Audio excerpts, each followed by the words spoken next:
Felicitous greetings, fellow Fanatics. Welcome back, everyone. I'm A.E.G.I.S Fanatic, and today we're going to be taking a look at Pocket Paragons, a filler-length duel for 2 players by Solis Game Studio. By the time this video is up, the game should be on Kickstarter, and will feature 4 sets. 1 set containing original characters created specifically for Pocket Paragons, and 3 crossover sets, including characters from Temporal Odyssey, Rivals of Aether, and A.E.G.I.S. On that last note, I should mention that I am an active member of the A.E.G.I.S Discord, and while I've never met any of them personally, I do consider a number of people from Zephyr Workshop to be internet friends. I will endeavor not to let this bias my opinion of Pocket Paragons, but please do keep that in mind as you watch this video. I'll be taking a look at the media preview kit, which includes 3 characters from the Temporal Odyssey set and 3 from the A.E.G.I.S set. Please keep in mind that this is not the finished product and anything contained herein is subject to change. Additionally, the final version will include dials to keep track of a fighter's health and energy. These are not in the media preview kit, so I'll be using dice to keep track of both. At its heart, Pocket Paragons is a bluffing game meant to simulate a fierce duel between 2 characters. These can either be played as pure one-on-one duels, or with each player having a team of 3 where one character will step in when another is defeated.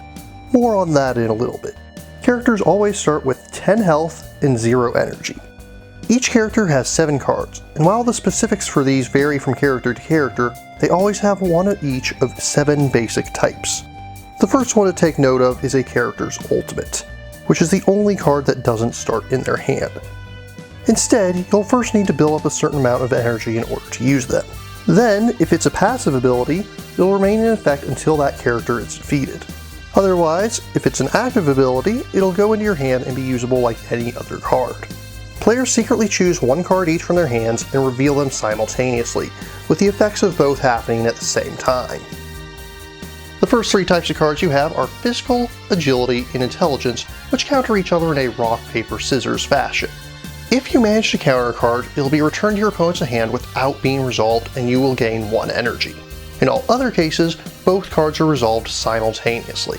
Once a card is resolved, it is placed into a player's discard pile and cannot be used again until it is returned to their hand. The next card type is Defend. Defend cards will block all basic damage to your character, but they generally don't stop other effects of cards from happening. Next, you have Rest. Rest cards are never discarded, and if you manage to survive playing yours, then at the end of the round you'll gain 1 energy and return all cards from your discard into your hand.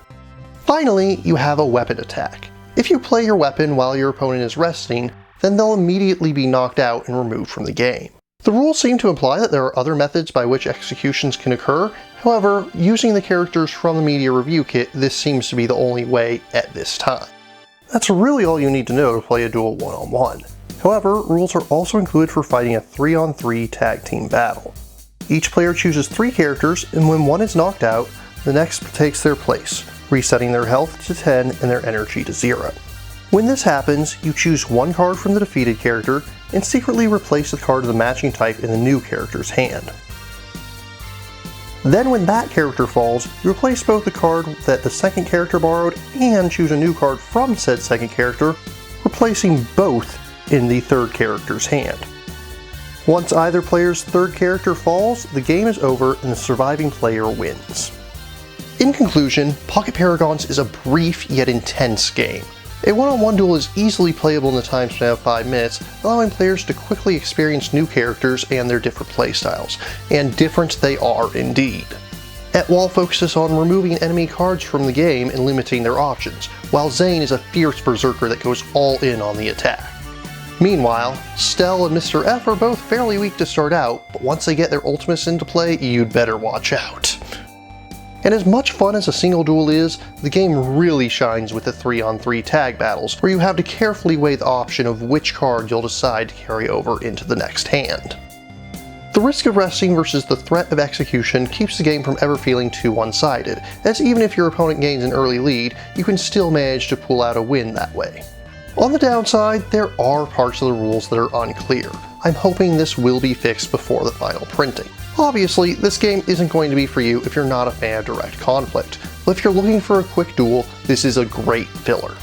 As this is not the final product, I will not be giving Pocket Paragons a formal review score at this time, However, I can say I'm definitely looking forward to seeing the full release and hope that their Kickstarter goes well. When this video goes live, Pocket Paragons should be early into their Kickstarter campaign. Additionally, if you sign up for their newsletter, you'll receive print and play files for a 4-character demo of the game. But what about you? What do you think of Pocket Paragons? What other game would you like to see a crossover pack for? If you have any questions, remarks, or opposing points of view, leave them in the comments below, and please remember to like, share, subscribe, and ring that bell. Until next time, farewell, fellow fanatics.